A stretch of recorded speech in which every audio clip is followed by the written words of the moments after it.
I'll go ahead and give you a call right now.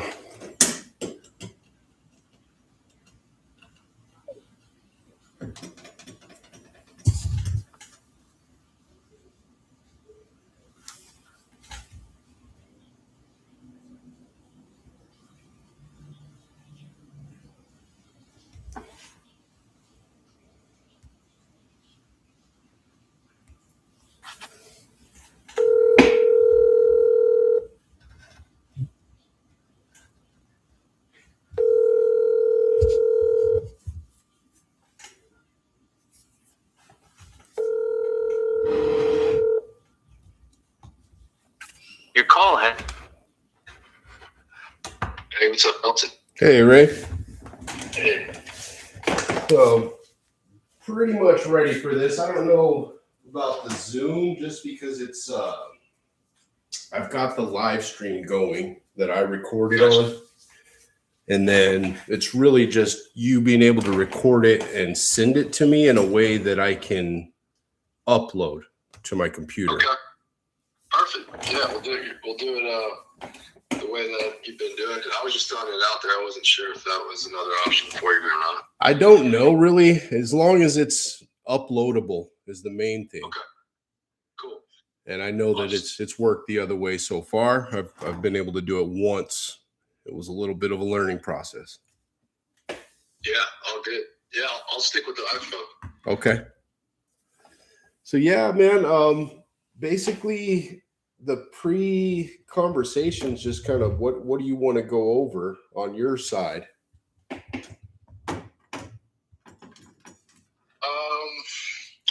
I guess we can just like start from like, you know, why I got into it, why I got into the medicine,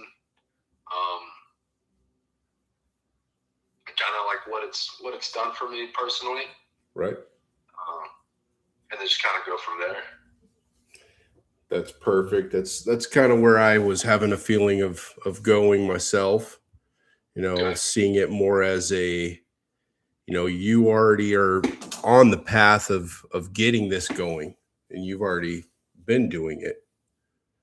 So Yeah, less me leading the questions and stuff, just here and there moving along the conversation, but right. a lot less of me being a part of the conversation that we're having and me asking more questions for sure. Sure. Maybe another thing just to point out or highlight would just be like, you know, me coming from the military, you know, the veteran background, shedding some light on that community and Right. and the struggles that they have going on, and medicine being another alternative route rather than the prescription pharmaceuticals that is the protocol. Absolutely. And then what medicines? So the medicines that I've experienced are, you know, from lidocaine, 5-MeO-DMT, synthetic psilocybin mushrooms, chaga, and then also, you know, bufo. Okay. So. See, we've been going back and forth on being out and out about the bufo because it is, you know, technically a Schedule 1, you know, illegal substance and all. So we were wondering whether or not having conversations openly about it was the best idea. If you're comfortable, Sure. I'm comfortable. I'm open for whatever. You know, I don't even have to say bufo. I can just say, you know, 5-MeO organic or something like that if you want to avoid the terminology of bufo. Okay. Yeah, and then, you know, I did have a question. So it sounds like you know about the synthetic form. Have you used the synthetic form? I've never facilitated the synthetic form. I've only been facilitated to. I had that served to me after my Ibogaine treatment. Okay. And what do you feel was the difference between synthetic versus the natural? It's a good question. You know, both are very powerful, potent compounds. I just feel like the synthetic is a bit more mechanical than the bufo, but it's a little bit more, and it's got more of a natural essence to it. So Yeah, I mean, also with the ego dissolution and what people call ego death, I do feel that it's, for me at least, it was a bit more powerful with the Bufo. Okay. I encountered that. I haven't kind of even tried the synthetic form. I've tried the real and encountered the same thing. That ego death was powerful. It was transformative in my entire perspective on relating with other people. Right. For sure. I don't even want to get too far into that because we're going to talk about it on the video and want that to just all come out organically, man. So if you're ready, what I'll do is I'll call you on the iPhone and on your side, screen share it. We were going back and forth on the last video I did. We definitely want you to be big on your phone and me small. Okay. And then we're good from there as long as you can send that to me at the end. Perfect. Awesome. Let's go for it. Let's just keep it organic, man. I'll call you right now. Okay. All right. Bye.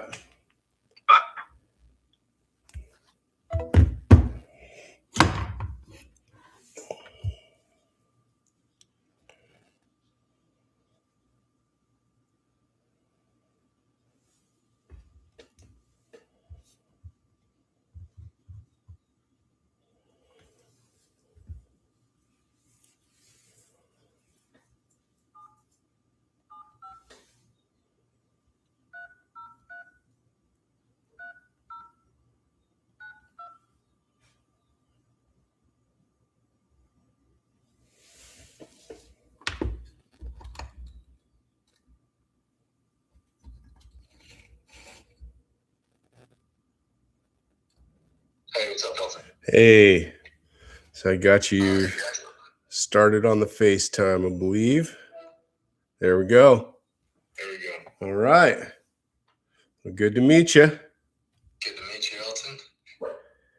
And I'm going to go ahead and make sure live stream's on. And I'm going to put this microphone close enough so it can hear you as well. As that's the other thing we encountered was the audio didn't come through on the FaceTime recording. Not sure if that was just how she had sent it. Okay. But just in case, I'll have this recorded as well. Gotcha. All right. So on my end, I've got screen sharing and then also share play. Okay. I think I should be good with just the screen sharing, correct? Yeah, that's all I need on your side is to be able to send me that video at the end, and we'll be able to upload that and put the two side by side and put it up as a presentable video. Okay. All right. Awesome. So yeah, I'll let you open up with the aspect of how you got involved in this. I want to call it a spiritual and almost medical healing journey. Yeah, for sure. So back in 2024, I was on the verge of getting a divorce, separated from my family, living outside of the house, had a studio apartment. At that point, I was pretty much, I guess you could say, rock bottom as far as my relationship with my wife was concerned. And I had tried a lot of things in the past. I've been to marriage counseling, and we did that for a couple of years. Even went to church, did Bible studies, did Bible studies for married couples, did a number of things. Was on antidepressants as well for a period of time because I was just really emotionally suppressed and couldn't establish any type of connection with my wife. And I think a lot of that can be attributed to my past and also being in the military for over a decade, which really compounded my inability to, connect with my wife. So at that time, I was working with a former teammate, and he had mentioned something about Ibogaine and how it had saved his marriage. And at that point, I was down to try anything. And so I applied to the treatment. I went down to Tijuana. The facility was called Ambio Life Sciences. I did the Ibogaine treatment. And then the following day, I did the 2 days after that, I did 5-MeO DMT synthetic. My whole intention for going was for my marriage. That was my intention. That was it. And so over the course of the year afterward, I was able to move back into my home and reestablish my connection with my wife. And, you know, we've been better than we've ever have been. We've been married for 8 years plus. And I think this past year has been probably some of the best times we've had in our relationship. And that spurs me to ask, you know, aside from the substance, what do you feel that did inside of you yourself, psyche-wise, that made you more susceptible to be a better partner?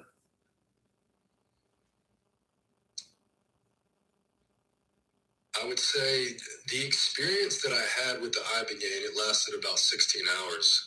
And I cried the majority of those hours during that treatment, and continued to cry and purge through tears and through emotion for the next 2 to 3 days. So to me, it helped me just release a lot of pent up emotions that I just had been holding inside for who knows how long. And it allowed me to feel again. It allowed me to experience emotion again. And that's what my wife was always talking about in our marriage. Like, you're emotionless. You don't seem excited to do anything. And she was right. Like, we would go places and I was just desensitized at that point, where I couldn't have fun. I couldn't laugh. I couldn't be happy even with my daughter and my wife, and, you know, going to amusement parks. It's just, I wasn't there anymore. But the medicine and the purging aspect of it through emotional release and crying, I think really changed my psyche in terms of being able to feel again. So a question about that, you know, we were having our pre-conversation and ego death came up. Would you say that the ego kind of can become, not always, because ego is healthy. To have an ego is to be human in a sense. Without it, you wouldn't protect yourself, right? But it can become a wall or a dam or a barrier in a sense. And do you think with both of those essences, some of that ego death is what helped to open up? Or was it something else? Yeah, that's a good question. I mean, I do think that there was a bit of I do think I held on to some sort of an ego through the Ibogaine treatment. I didn't really experience a form of the ego death in comparison to like 5-MeO DMT. And I didn't really think going into it that I had like this ego that was blocking me from making the connection to my wife. It was more of a psychological thing for me, and more of a physiological thing, where I just really couldn't break the barrier that was blocking me from being able to feel and being able to show emotion from the Ibogaine treatment specifically. So would you say Ibogaine is kind of like a veil piercer in a way? Yes, I would say so. And the emotion that it made me feel and experience through that treatment was something that I have never experienced before. And it was powerful. The experience itself was very powerful. I've never had an experience with the Ibogaine. So any particulars about it that made it more powerful? Sounds like it went for a long time, 16 hours. Yeah, 16 hours plus. Even the following day, which they call gray day, and you're just kind of sluggish and almost feels like you're hungover. You can still see visions. So some people see visions, some people don't see visions.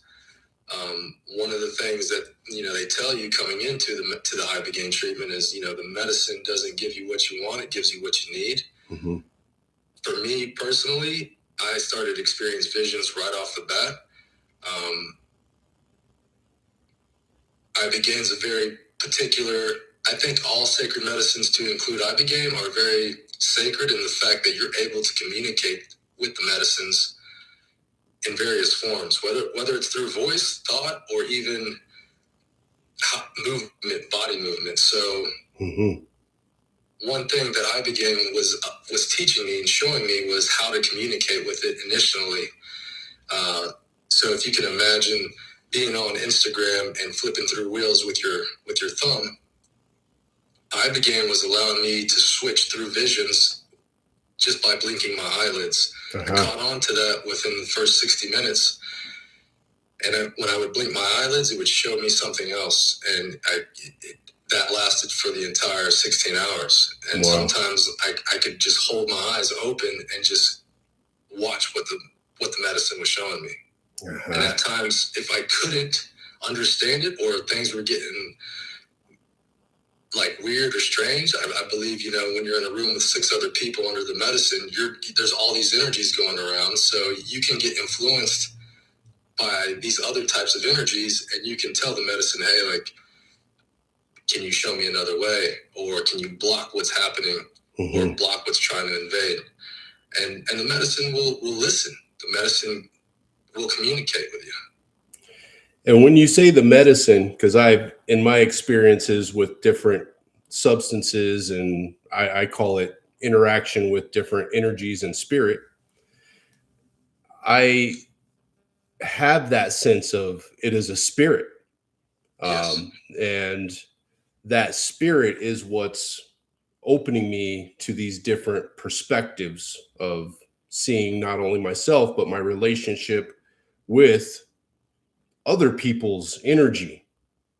Yes, and feeling them in an empathetic way, which normally I keep going back to the ego would shut that down and I'd close myself off. But then in those times, it showed me that openness is the way of spirit. And then feeling that interaction, that's where it just felt more pure. And it's harder not to be that once you've been there. Absolutely. I mean, ultimately, I feel like sacred medicines they open us up to have love and compassion for everything, not just humans, but everything that's living, whether it be plants, animals. It just opens you up to be a more caring person, a more loving person, which love is one of the highest forms of vibration and energy that we have as humans. So, yeah, I completely agree with you. So I just had a conversation with another person that I've been put in contact with, and she's coming more from the psychotherapy realm and integrating plant medicine into her practices.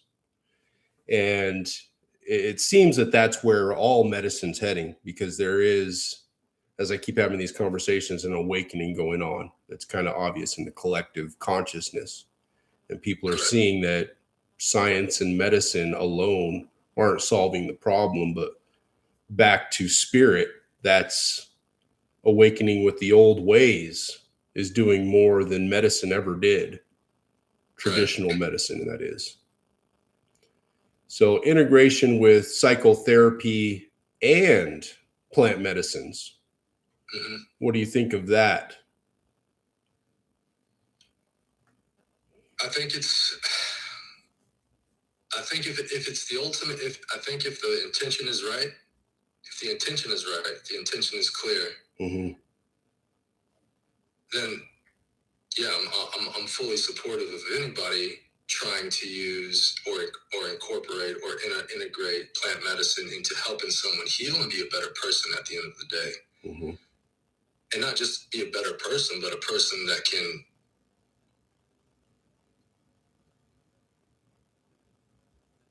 that's really more than just, that sees more than just the physical plane that we live on. Right. I mean, it's yes, healing trauma, healing hurt and pain. That's amazing. That's awesome. But also being able to expand into other dimensions because we're not just physical human beings.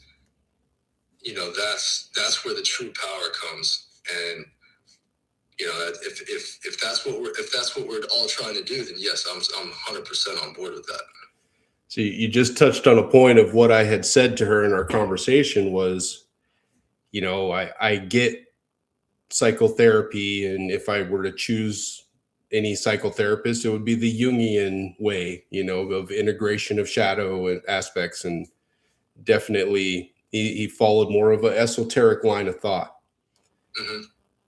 But I gotta say, from my experiences with medicines, I've come to see my existence less of a physical existence. I feel more of a spirit embodying a body and having a spiritual experience through a body, Mm-hmm. rather than my physical body being my focus anymore. And from that place, I see others as spirit. Even though I interact with their bodies and see them physically, I also feel their essence, and I lead with that. I lead with how I feel and how they feel Mm-hmm. in an empathetic way from a distance, more than I do any other words that come out of their mouths or what they're trying to impart. And that's the part that I'm trying to reconcile in this process of meeting everyone is, where is the line where the two meet? Because I do see a vetting process would be necessary in a sense of doing the medicines with some people. It might not be a great idea. Maybe they're just trying to weekend warrior have fun, Mm-hmm. and which probably isn't the best thing to do when you're messing around with fairly powerful medicines Mm-hmm. for the wrong intentions. 100% agree. Right? 100%. So how would you vet people? Well, people are always going to slip through the cracks. I mean, they'll say the right things, and they may seem like they're the perfect fit for the medicine. And I've seen it happen. Like, I've seen people go into a treatment facility and undergo the medicine, thinking that it's going to be leading from a position of curiosity, or leading from a position of I need to try this next thing, this next trending thing. Right. And I've seen people have the most horrific experiences, mm-hmm. because they're not coming from a place of alignment, mind, body, and spirit. If you're not aligned, you can't lie to the medicine. And the medicine's only going to amplify what is really weighing on your mind, what is really weighing on your heart and in your spirit. Mm-hmm. And it's going to give you what you need. I've seen people just throw up for hours. I've seen people just sweat for hours. I've seen people don't even want to lay down. They want the medicine to be done and over with because they don't want no part of it. They realize they got themselves into a ride they don't want to ride. Exactly. Yeah. So to answer your question, I mean, it's hard. I mean, yeah, we have a process. We have an intake process. We have a phone screening call. And we try to we're going to ask the right questions and try to see if we're energetically aligned for you to, come and partake in this medicine. But if there's an energetic, sneakiness, misalignment between me as a facilitator and them as the participant, or one who's wanting to be served, then that's a no. It's an easy no. Right. So they can answer all the questions and they can do the phone screen, but ultimately it's going to come down to the energy. Right. You can feel it.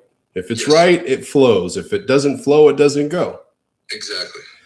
And that's something that I kept coming to is, I see the importance of, having, people with their practice studies of psychology and their obvious years of treatment being an important part of vetting. But I almost want to say there's an equal measure of experience with the substances that they're dealing with. Like, if they haven't done it and they don't have that spiritual connection with what it is they're prescribing, right, there's a part of me that says, if you don't know, then how can you show someone the way, if you've never been there or Sure. You don't know if it's good for someone if you can't tell what's in their heart. And Yes. you kind of got to go there yourself to be able to see it, right? Yeah, absolutely. And to really understand the medicine, how it works, how can it affect people, and the consequences of serving someone plant medicine. Like Mm-hmm. whether you're a psychotherapist or a certified facilitator from wherever, there's consequences to the medicine. Mm-hmm. People will get destabilized from it. And what kind of integration pathway do you have set up for these people? Right. And that comes down to the debriefs, right? Before you even start, there's already a plan of afterwards communications, just like the shaman and the medicine men would, after a peyote ceremony, have a communication afterwards of what the vision was and what it meant. A little help to integrate. So let's get into a bit of what led you down your path. You said your family was your initial reason. Why? I didn't want to see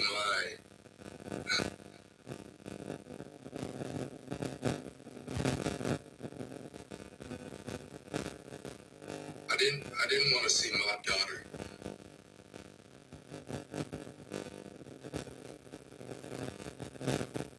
I didn't want to see my daughter grow up in a broken home, and have another man like raise her or be a part of her upbringing, and I also very much loved my wife and wanted to show her love and affection, the type that she deserved and that she was missing out on, and that I knew I could give her. Just didn't know how. So yeah, I mean, part of it, a lot of it was my marriage, but I wanted to keep my family together. Mm-hmm. And that was all that was on my mind. There was nothing else. When I was asked, when I got to Tijuana, and Brianna, one of the founders of ABO, asked me, like, why are you here? I just simply said my marriage. That's it. So that was it. Yeah. I think there's a misconception in Western society that tribal society had a pretty good hold on of the integrated male persona. Our Western society is very emotion shunning, right? We're not allowed, especially as men, to show our emotion. A lot of times is not okay.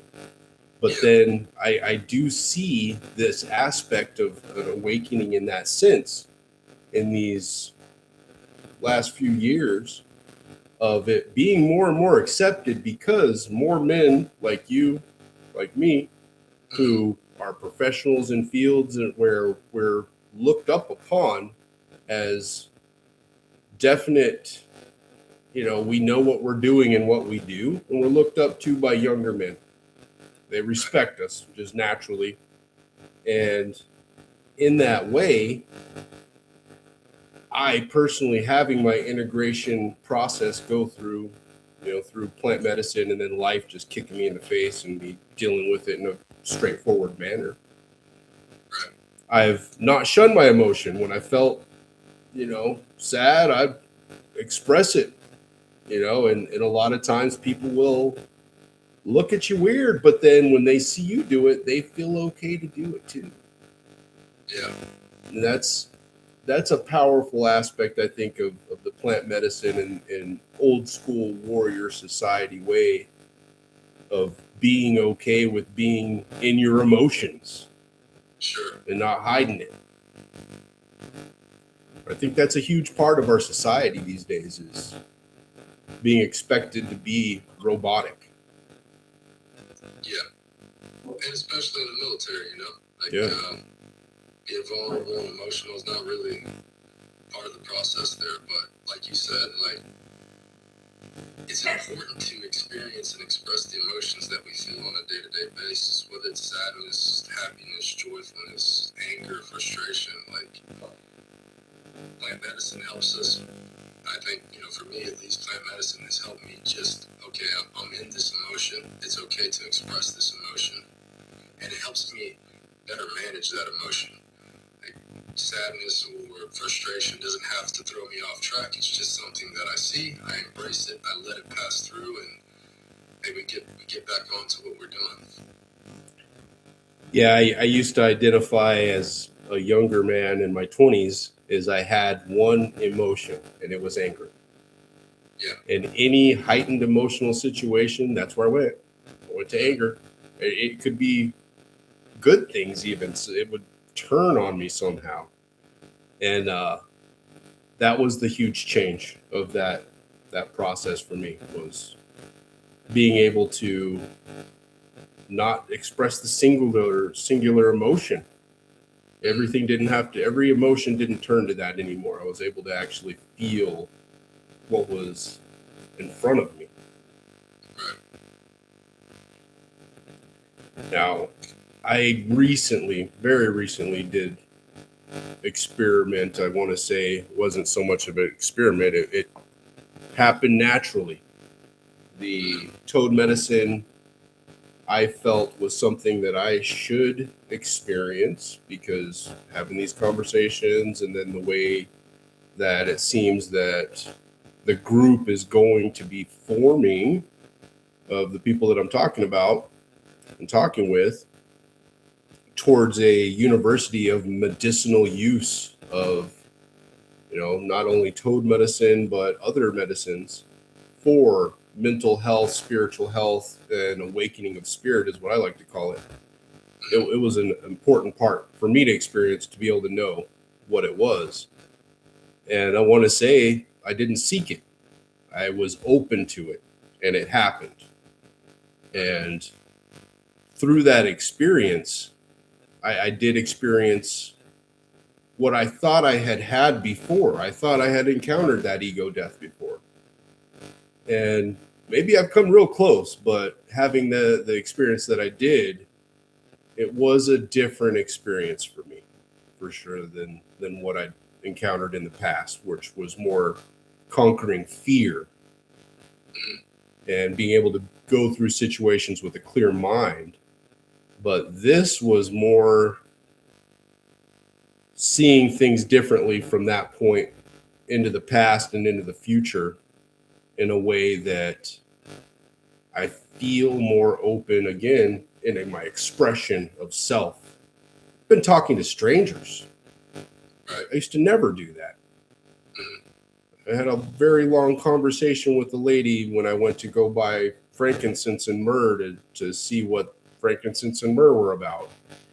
And we had a huge conversation, and I even remarked to her, a week ago, I would have never done this. It would have been a very short, thank you, this is what I need, and I don't really want to talk about it, and just take my things because I'm shut down. Right. It opened me to that energy exchange, is what I want to say. It opened me to an open exchange of energy between people that I don't know. And it's a trust factor. I want to say, somehow I trust people where I never in my life had trust in people like that. Do you experience anything like that?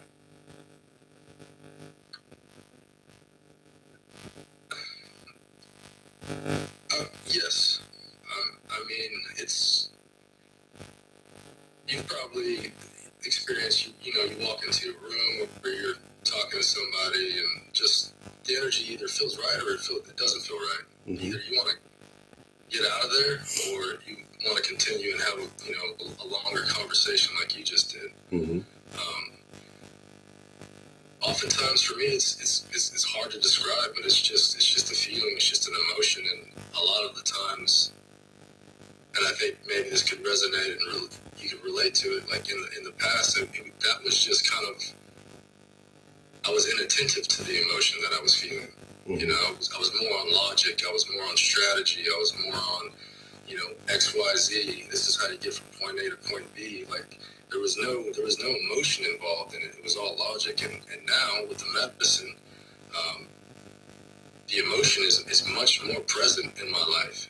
And yes, we still need we still need logic as well and some strategy. But combining both of those energies, like on a relationship basis, like we can have long-term relationships now. That's what I'm looking forward to is connecting to people and being open, and me being open to that establish the connection that I have with you, right, and the people that have led me to you. Like I don't think this is a coincidence. I think it's a synchronicity of the medicine. Yeah. So yeah, absolutely. Yeah, that's the wild thing, is being open to the now. That's what it opened me as well. Is I kept going forth and back on the whole aspect of staying in the future and the past, constantly dwelling on the past and planning for the future while I'm in the moment and not paying attention to what was going on right now. Even when I was in the opportunity of the now, I'm thinking about, well, what's it going to be, or measuring it against something in the past and not being present. Right. And that's even a better way of putting it, is the change is I feel present. Right. I really do. That's good. Yeah. So I'm thinking that's part of the aspect of what it gives to people. And, I want to bring that up because, as our first conversation is about, the people who would benefit the most from this type of treatment, and the community that I felt automatically when I started along this path was the veteran community. People who have been through traumatic events and, are coming from spaces where it is not a manly thing or a okay thing to be emotional about, and to get that openness is probably the most freeing thing that could happen. Yes. Yes. And, like we've mentioned before, that veterans really just shut off or service members, active duty, they just really just turn off their ability to be emotional or vulnerable or say what's on their mind for fear of whatever reason. It's just you take the orders, you do what you're told, and that's it. And we condition ourselves to the point where we live that life for so long, we bring it into our personal life. Mm-hmm. And that's where we have this like imbalance of work and life, and it's just not sustainable. I guess the line would be active duty versus decommissioned. Like if you're not in anymore, I see where it's a big benefit. But if you have to go back into the line of duty and you have done your integration, do you think your perspective would be problematic? Quite possibly. Yeah. Quite possibly. Yeah, that brings up a strange point because, thank you for your service. We do need our warriors. That's yes, just a fact of life in all civilization throughout the dawn of man. Warriors are a necessary part of society. And yes. I do want to also say that would be a pushback point from the military themselves, I'm sure, of, you broke my dude. Right. But people first, are we not? That's the hard part. That's the part, is you got to be who you got to be when you got to be that. But then, is there an integration point where you can be both? I mean, that's a great question. I mean, I think that leads a lot into pre-integration work. Mm-hmm. Hey, listen, like these are some of the side effects that that you could experience. Mm-hmm. You know, you go and you try this, you may get destabilized from 20 years of a belief system that you held to be true, whether it's some part of a religion, denomination, or your belief in politics, government, warfare, geopolitics. Those may just all of a sudden be Crash. useless to you, mm-hmm. or trash. Yeah. And that's a big point that needs to be made prior to anybody being served medicine. Right. These are the consequences. These are the side effects. This can happen.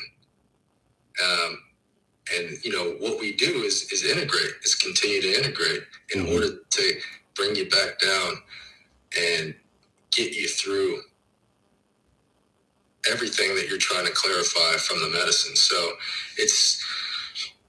I see what you're saying, and that's a very challenging proposition.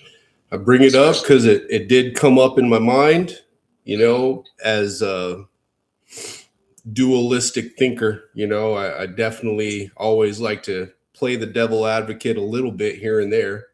Not to say that it is, but I do see that aspect of importance of duality. And sure. I see that aspect as a big part of plant medicine and integration is, learning to balance that, because I do want to say that a lot of holistic medicines and, the groups and stuff do tend to have a large bend towards just positive, light. But it's something that I've known from a very young age. Yeah, you got to balance. I mean, if you can't deal with the dark, you can't truly heal. Right. That's part of the mess, is rolling in the mud too. Mm-hmm. Right? Yes. So that's the part where I do see the psychologists having their part to play. Like I just had a conversation with a lady who's a heavy on the psychology side. She has a practice where she serves ketamine and other medicines and is looking into doing research. So that's another integration of these groups of people where, she's at some point going to be in on retreats, doing studies, and then also writing courses, because she's into the course writing parts and stuff in the chemistry. But then I see where that also falls into vetting and helping out with that aspect of preservation of purpose, right? Because I see those breaks sometimes as swinging back too far the other way every once in a while. You're like, this is completely wrong. And then you have enough time to think, and it's like, well, it was 50% wrong. Part of it was still necessary, right? Because as much as we like to be peaceable, you still got to have that dog in you, right? Yeah. Not to say it would completely change soldiers, but it might make them better. It might make them better, right? For some, if they have that mentality of service and purpose, right? There's got to be some bend on that. I don't know. So I'm always trying to think of, in the future, what are the obstacles? And being military industrial complex is one of the biggest corporations that, in the world. Where are they going to land on it eventually? Yeah. Right? Yeah, and not just the military. I mean, we can also spread it across, religious institutions. So millions of people go to religious institutions every day or every Sunday or whatever day they go to church. Truth. These people that go to church, I was one of them. Right. And that was part of my destabilization. I grew up in the Catholic Church, did Holy Communion, got my all catechism classes, got confirmed Catholic, switched from there when I was 18 into non-denominational, started going to Christian churches, held on to these belief systems up until, my early 40s. Mm-hmm. After plant medicine, there was a destabilization factor there. And no longer, I saw another level, I saw another side of all of that. And right. to lack for a better word, but just let go of all that, mm-hmm. and proceed on this new path that I'm on. That's not that's fearful. It's a make or break for me at that point. It's like I can go back to what's familiar because it feels comfortable, or I can keep pushing to the unknown. And that's what I decided to do. And that was one of the stabilizers I experienced. Uh-huh. Yeah, I've always put that kind of ideology in line with Jesus never wanted anybody to worship him, mm-hmm. right? He was trying to set an example of being a human, and that love is the way. Love your neighbor, take care of people. You have the power of manifestation and creation and healing in you through your belief. Yes. Use it wisely. And we took it to deification, just like you said, don't worship idols and stuff through Moses is what God was saying, don't idol worship. And then they turned Jesus into an idol where he was an example, right? This is how you do it. Yes. So do you still maintain your faith? Yes, but I think my faith has really expanded and become more expansive because, like you said, I mean, Jesus and a lot of the other prophets, Buddha, Gandhi, Vishnu, all of them. Yeah. I don't like to just pick phrases out of the Bible, but I mean, Jesus says the kingdom of heaven is within you. So, it's not outside of us. Like, everything that we want and desire is not outside of us, and there's nothing outside of us that's going to make us greater. If we can focus within, turn our attention and focus within, and be with ourselves, we can feel the energy and the power that we have and reclaim our sovereignty. Now, this is something that I didn't follow or adhere to prior to the medicine. This is something that just started to reveal itself through the integration, because I didn't experience this way of thinking in the medicine itself. This came through, meditation, journaling, walking, sitting with myself. And now this is where I'm at. Right.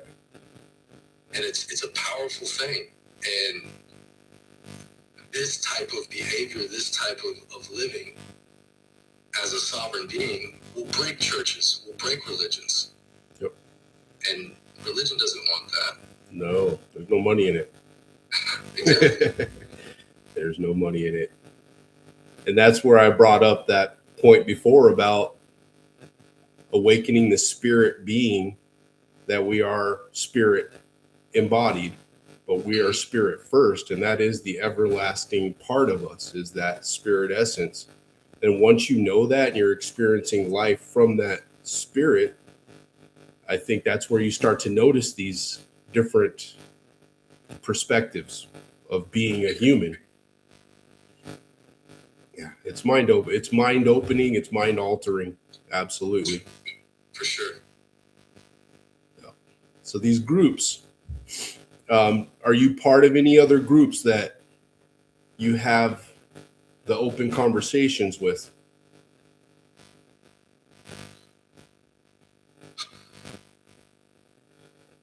Not asking for names or anything, but you have conversations. Yeah, so I've stayed in contact with people who I've either done medicine with, served medicine to, or have been a participant in some of their retreats and immersions that they've had. Mm-hmm. So I stay in contact.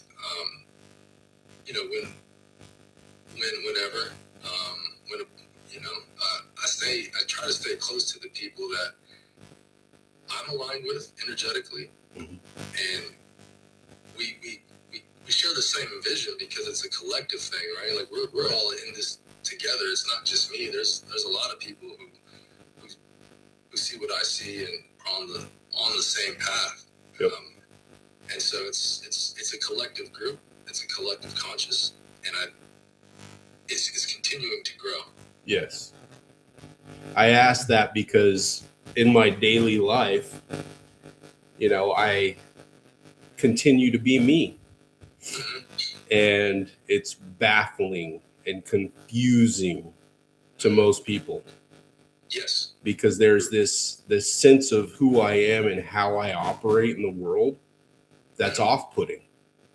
Because not only am I more open to be loving and accepting, I'm also more open to say the ugly truths, the things people don't want to hear. I'll say it to their face, and they're like, wow, you can't say that to your boss, or you can't say that out loud. And I'm like, it need to be said, Right. I don't know what to say. I had to say it. It just felt, and I did, and I feel better, Yeah. And I keep doing that. And the more I do it, the more authentic I'm feeling. And I feel better the more I do it. But then at the same time, there's this weird synchronicity of the more I keep opening up to saying the ugly truth and being more open to lovingness and openness, the more I keep meeting people organically that are of the same mind, because I can feel it. Like I see them and we start talking. I'm like, that's why we're talking. Right. Because we're on that same mental path, spiritual path. We're on the same thing, like you said, collectively. So that's that awakening. Yes. That's happening. I keep hearing that buzzword of the collective. It's everywhere online and everything. And I think it really is. It's very powerful. Yes. It is. I do agree. What do you think from your experience? What are some of the externals out there in the world that try and suppress people's ability, to try to suppress people's power, try to suppress their sovereignty, and keep them looking for answers outside of themselves? What are some of the things that you've noticed that try to limit that vision or cloud it? It'll kind of sound science fiction-ish when I say it, okay? But I had this whole theory about, water is God. Like God is water. Everything that's alive has moisture in it. And when you die, that moisture will ascend, and the mineral essence will eternally stay in the earth and possibly burn or whatever. So I follow that line of thought of the biblical thought process of that, but on a greater sense, it's, do you live by your spirit or do you live by your body? And which do you prefer to imbue with your essence? Like your energy stays where you focus your intention and your energy. Just like in physical matter, we can change and affect physical matter with our attention. So I bring all that up because I really have had this revelation that there's a spiritual war, right? And there's this essence that's not necessarily about the water. It is about the material. And I think that essence has gained power through more of the technological world, through computer chips, through silicon, which is void of moisture, void of water. I kind of almost see it as in a way, a embodiment, a place for a disembodied spirit that is anti-love to take hold.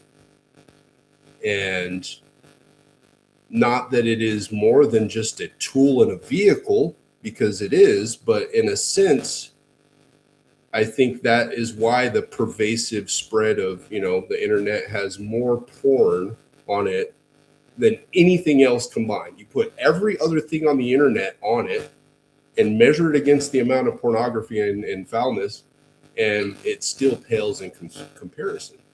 And I think that's kind of by design, because there is a battle to pollute, in a sense. Yes.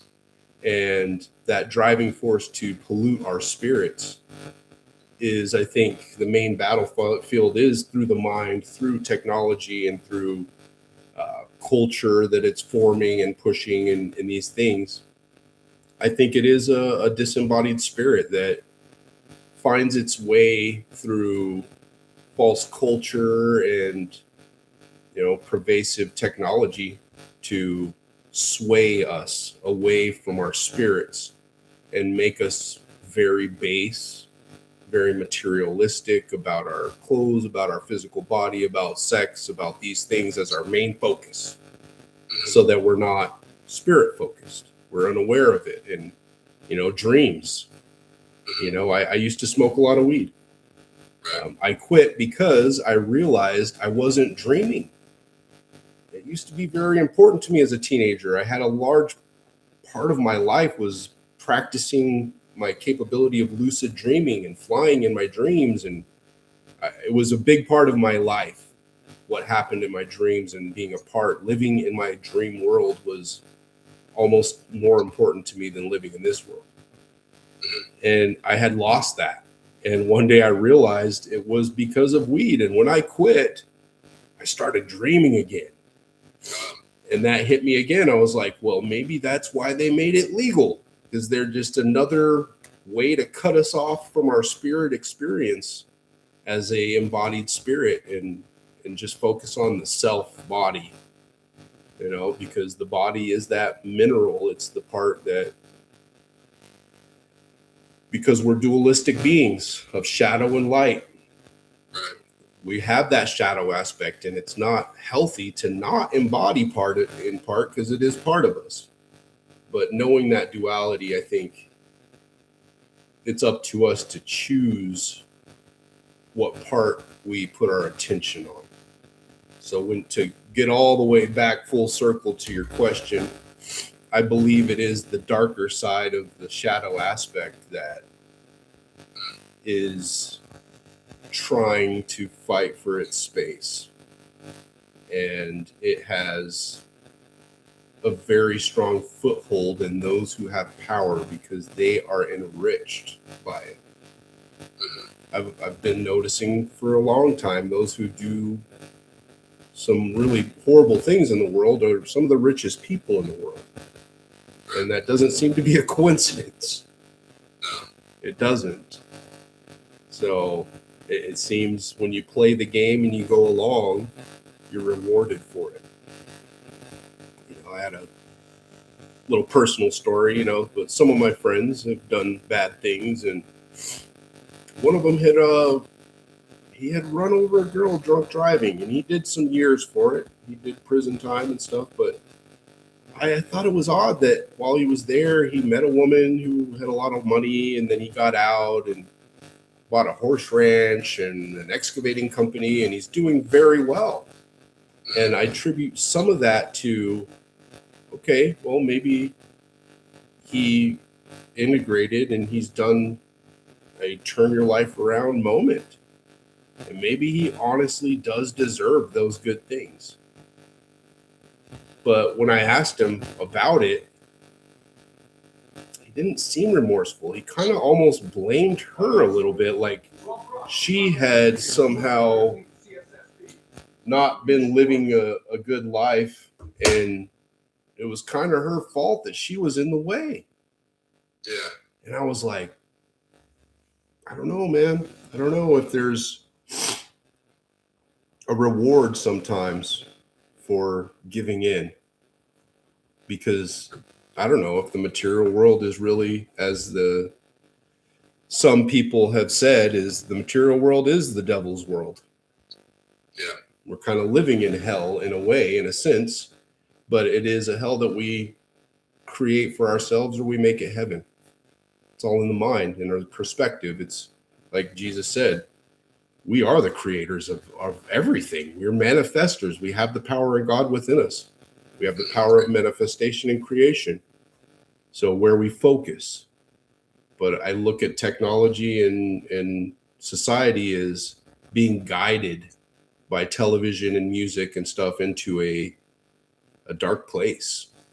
There's so much witchcraft, demonism, vampirism, rampant foul sexuality, not healthy sexuality, perversion of the roles, taking men out of the strong role and putting the women in the strong role. And a lot of TV and movies, the guys are stupid. We don't know what we're doing. Don't follow the guy. The woman knows the better way. Hey, a lot of times, even in old society, the women did call the ball in the tribal realm. In a lot of tribes they did, because they have a better social sense. In crisis situations, the guys should probably be calling the ball, but in social and long term, should probably listen to the woman a little more. She might have a better sense of things. I get it. But overall, there's a perversion that I've seen in technology, and that's the biggest thing that comes out of your question for me. Yeah. Okay. Yeah, no, I mean, people are always on their phones. They're looking at something. They're being consumed by something. We're always intaking. Yeah. For sure. Yeah, I had to give up Facebook because it was showing me things I didn't want to see. Mm-hmm. And I decided I got onto it because of contact with family and friends, and it wasn't that anymore for me. Right. It's changing my mood. Out of nowhere. So that's my take on kind of where the attack is coming from, in a sense, on spirituality. But I know that the natives in all cultures used plant medicine for integration of spirit, because they, I think, in a lot of ways understood that you had to have that balance, and be able to work with both, be able to understand both. Yeah. So yeah, I know we wanted to talk about how, prior and active duty, basically military, even police. I mean, anybody who's been in, high stress, high impact work, that they've dealt with things that definitely probably could do with some integration, would benefit from these retreats. Yeah. I was, so before I got out of the military, I think I had like maybe 12 months to get out. I mean, I was prescribed antidepressants. I tried them for about 30 to 60 days, and I just felt worse taking those. I didn't really feel like they were doing anything, so I discontinued them. But I know a lot of people are in that same boat. I've got friends that are still in. They're about to separate. They're on antidepressants right now. Mm-hmm. For whatever the reason. But I just feel like that's a standard. Go into see medical, you tell them what's going on, and it's just standard practice to prescribe individuals or service members pharmaceutical medication without any other practices or somatics to help relieve tension or stress, whatever they're trying to overcome. I just think it's always, and for a long time has been, pharmaceuticals. And I don't think that's the right way to go. I don't think it's working. We still have veterans that are committing suicide each and every day. Right. And the military has a high rate of divorce, not just in the military, but afterward as well.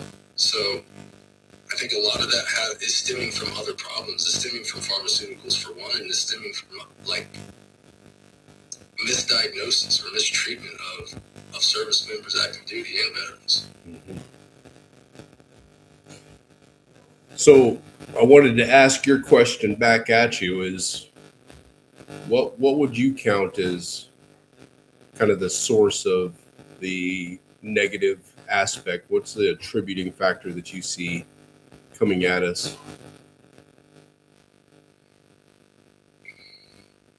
That is trying to suppress and limit our sovereignty as humans, And as spiritual beings. enlightenment and sovereignty, yes. Well, the government for sure. I hear a lot of talk about laws being passed this way and that way in support of psychedelics, but I sit and think about when was the last time the government has done anything to empower the humanity as a whole for their greater good. And I'm very skeptical of states and government legalizing psychedelic uses to enhance and empower individuals on a mass basis. So I do think government for sure is one. I do think technology, like you said, there's 2 billion users each and every day on Instagram, and that number continues to grow. Yeah. Where our attention goes, our energy flows, as you alluded to. And if we're just consuming things that are not, or we're giving our attention away, and it's really not helping us, you know, it's fragmenting, it's a fragmentation of our ability to stay focused and be attentive. And that's what we need in order to become aware of our power. So technology for sure, and government. I think those are the top 2, and also media. I know there's a war going on, and that's just really consumed a lot of people, even people that don't have any ability to control what's going on, but yet their attention and focus is on that, even though it's thousands of miles away. When their presence, like you said, is a very important thing to have, can be focused on here in your own house, around the people that you love, people that are closest to you, and even strangers that you bump into every day. But instead, you're focused on a war that you have no part of. That's the truth. Yeah, well, there's a lot of that wag the dog, and it's been going on for a long time. Here in Arizona, there's a lot of that with the border. You know, they got people scared to death to go to Mexico because they're killing all the, you know, they're taking hostages and this and that. I've got friends I work with that have houses in Mexico, clients that are in vacation just last week in Mexico, and they're like, what are you talking about? You know, they're like, yeah, well, it says on the news. They're like, I mean, stop. Just don't watch it, okay? Go have fun. Enjoy your life. It's like, you know, in one town in Puerto Vallarta or something, right? But everywhere else, you're good to go. Have fun. It's like, okay, well, all right. So, yeah, it's politic games, you know, trying to keep the money.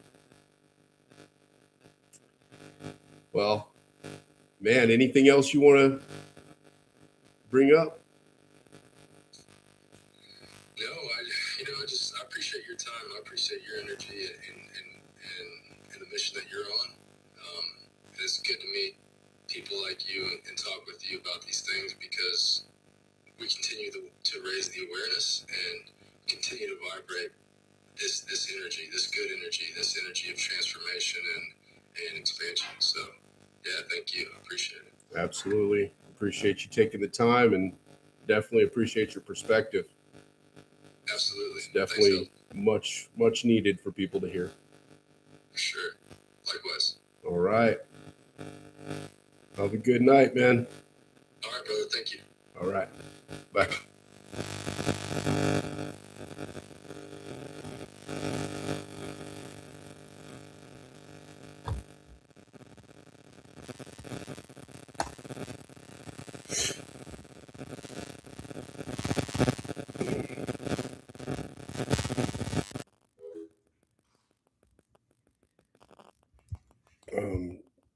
Yeah. Let me go ahead and end the stream. I've got to get better at not going